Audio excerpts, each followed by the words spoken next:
எப்பவாவது இப்படி யோசிச்சிருக்கீங்களா? ஏன் நம்மால ஒரு புத்தகத்தோட ஒரே பக்கத்தை திரும்ப திரும்ப படிக்க வேண்டியிருக்கு? இல்லனா ஒரு முக்கியமான வேலையில உட்காரும்போது கூட நம்ம மனசை எங்கெங்கயோ அலைப்பாயுது. உண்மை என்னன்னா, இந்த டிஜிட்டல் உலகத்துல நம்மளோட கவனம் ஒரு பெரிய போர்க்களத்துல மாட்டிக்கிச்சு. அந்த போர்ல நாம எப்படி ஜெயிக்க போறோம் தான் இப்ப பார்க்க போறோம். அந்த ஃபீலிங் நமக்கு நல்லாவே தெரியும் இல்லையா? ஒரு பக்கம் வேலை, இன்னொரு பக்கம் வாட்ஸ்அப் நோட்டிபிகேஷன், திடீர்னு ஒரு இமெயில், அதுக்கு நடுவுல இன்ஸ்டாகிராம்ல ஒரு ஸ்க்ரோல். அப்பப்பா, நம்ம மூளை ஒரு டிராபிக் ஜாம்ல மாட்டின வண்டி மாதிரி திணறுது. இது நம்மள சோர்வடை செய்யறது மட்டும் இல்ல, நம்மளோட திறமையும் கொஞ்சம் கொஞ்சமா குறைக்குது. முதல்ல ஒரு விஷயத்த ஆணித்தரமா நம்புங்க.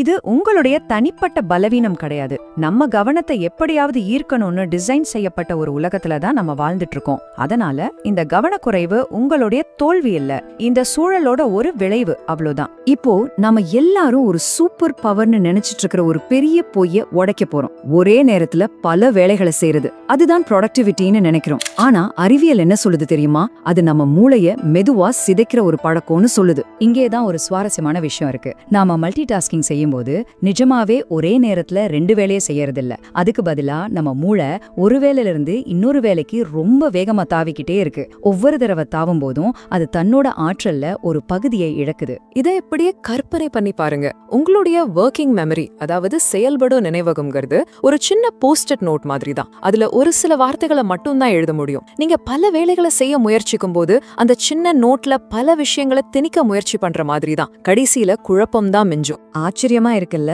ஆமாங்க, நம்மளோட பவர்ஃபுல் மூளையால ஒரே நேரத்துல 4 to 7 துண்டு தகவலை மட்டும்தான் கையாள முடியுமா? இதுக்கு மேல நீங்க அதுக்கு வேலை கொடுத்தீங்கன்னா அதோட செயல்திறன் குறைய ஆரம்பிச்சிடும், தவறுகள் அதிகமாகிடும். ஒவ்வொரு தடவையும் நீங்க ஒரு இமெயிலுக்கு பதில் சொல்லிட்டு உங்க வேலையை திரும்ப பார்க்க வரும்போது உங்க மூளை ரீஃபோக்கஸ் பண்ண சில வினாடிகள் எடுத்துக்கும். இது ஒரு சின்ன வரி, அதாவது டாக்ஸ் மாதிரி தெரியலாம். ஆனா ஒரு நாளைக்கு 100கணக்கான தடவை இதை செய்யும் போது உங்க மன ஆற்றல்ல ஒரு பெரிய பகுதியை நீங்க சும்மாவே இழந்துடுறீங்க. சரி, நம்மளோட கவனம் சிதறதுக்கு பெரிய வில்லன் யாரு? சந்தேகமே இல்ல, நம்ம கையில எப்பவும் இருக்கிற அந்த ஸ்மார்ட் போன் தான். ஆனா அது நோட்டிபிகேஷன் மூலமா மட்டும் நம்ம கவனத்தை சிதைக்கிறது இல்ல, நாம யாருமே எதிர்பார்க்காத ஒரு ரகசியமான வழியிலையும் நம்ம சக்தியை உறிஞ்சுது. நம்புறதுக்கு கொஞ்சம் கஷ்டமா தான் இருக்கும், ஆனா இதுதான் உண்மை. உங்க ஸ்மார்ட் போனை நீங்க தொடாம சைலண்ட்ல வச்சிருந்தா கூட அது உங்க பக்கத்துல இருக்கிறது மட்டுமே உங்க சிந்தனை திறனை குறைக்கும்னு ஒரு ஆய்வு சொல்லுது. அது எப்படின்னு பார்க்கலாமா? இதத்தான் ஆராய்ச்சியாளர்கள் பிரெயின் ட்ரெயின்னு சொல்றாங்க. அதாவது உங்க போன் உங்க டேபிள் மேல இருக்கும்போது அதை எடுத்து பார்க்க கூடாதுன்னு உங்களை கண்ட்ரோல் பண்றதுக்கே உங்க மூளையோட ஒரு பகுதி சும்மா வேலை செஞ்சுட்டே இருக்கு. இந்த உள்மன போராட்டம் நீங்க செய்ய வேண்டிய முக்கியமான வேலைகளுக்கான மன ஆற்றலை குறைச்சிடுது. இந்த சார்ட்டை பாருங்களேன், அதிர்ச்சியான உண்மை உங்களுக்கே புரியும். போனை இன்னொரு ரூம்ல வச்சிருந்தவங்களோட செயல்திறன் எங்கேயா இருக்கு, ஆனா அதுவே பாக்கெட்லயோ என் கண்ணு முன்னாடி டேபிள்லயோ இருந்தப்போ செயல்திறன் பயங்கரமா குறைஞ்சிருக்கு. நோட்டிபிகேஷன் வந்தாலும் சரி வராட்டாலும் சரி இந்த விலைமல் மாறவே இல்ல. சோ முக்கியமான விஷயம் சிம்பிள். உங்க போனை சைலண்ட் மோட்ல போடுறது மட்டும் பத்தாது. நீங்க உண்மையாவே ஒரு வேலையில ஆழமா கவனம் செலுத்தணும்னு நினைச்சா அதை உங்க கண்ணு முன்னாடி இருந்து எடுத்து வச்சிடுங்க. இது ஒரு சின்ன மாற்றம் தான், ஆனா அதோட விளைவு ரொம்ப பெருசு.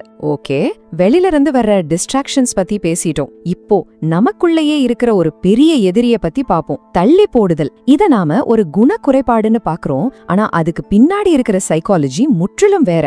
இது ரொம்ப ரொம்ப முக்கியமான ஒரு மனமாற்றம். தள்ளி போடுறதுங்கிறது நேரத்தை பத்தின பிரச்சனை இல்ல, அது உணர்ச்சிகளை பத்தின பிரச்சனை. ஒரு கஷ்டமான வேலையை பார்க்கும்போது நமக்கு ஏற்படுற மன அழுத்தம், பயம் இல்லனா சலிப்பு, இந்த மாதிரி நெகட்டிவ் ஃபீலிங்ஸ்ல இருந்து தப்பிக்கிறதுக்காக தான் நம்ம மூளை அந்த வேலையை தள்ளி போடுது. பாருங்க, இது ஒரு விஷ சக்கரம் மாதிரி. ஒரு வேலை கஷ்டமா இருக்கு, அதனால மன அழுத்தம் வருது. அந்த அழுத்தத்தை தவிர்க்க நாம அதை தள்ளி போடுறோம். தற்காலிகமா ஒரு ரிலீஃப் கிடைக்குது. ஆனா டெட்லைன் கிட்ட வரும்போது அந்த நிம்மதி போய் இன்னும் பெரிய குற்ற உணர்ச்சியும் மன அழுத்தமும் தான் மிச்சம் இருக்கு. அதனால அடுத்த தடவை நீங்க ஒரு வேலையை தள்ளி போடும்போது ஐயோ நான் எவ்வளோ சோம்பேறி அப்படின்னு உங்களை நீங்களே திட்டிக்காதீங்க. அதுக்கு பதிலா ஏன் இந்த வேலையை பார்த்தா எனக்கு இப்படி தோணுது அப்படின்னு கேளுங்க. அந்த உணர்ச்சிக்கு தீர்வு கண்டுபிடிச்சிட்டீங்கன்னா தள்ளி போடுற பழக்கமும் தானா மறைஞ்சிரும். இதுவரைக்கும் நாம பிரச்சனைகளை பத்தி தான் பேசிட்டு இருந்தோம்.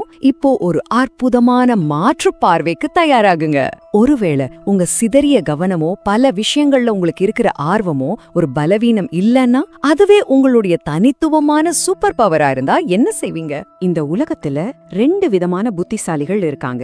நிபுணர்கள், அதாவது ஸ்பெஷலிஸ்ட்ஸ். அவங்க ஒரே துறையில ரொம்ப ஆழமா போவாங்க. ஆனா வடிவங்களை இணைப்பவர்கள்னு ஒருத்தங்க இருக்காங்க. அவங்க பல துறைகள்ல இருந்த அறிவை எடுத்து மத்தவங்களால பார்க்க முடியாத புது புது இணைப்புகளையும் யோசனைகளையும் உருவாக்குவாங்க. இதுக்கு பெஸ்ட் உதாரணம் ஸ்டீவ் ஜாப்ஸ் தான்.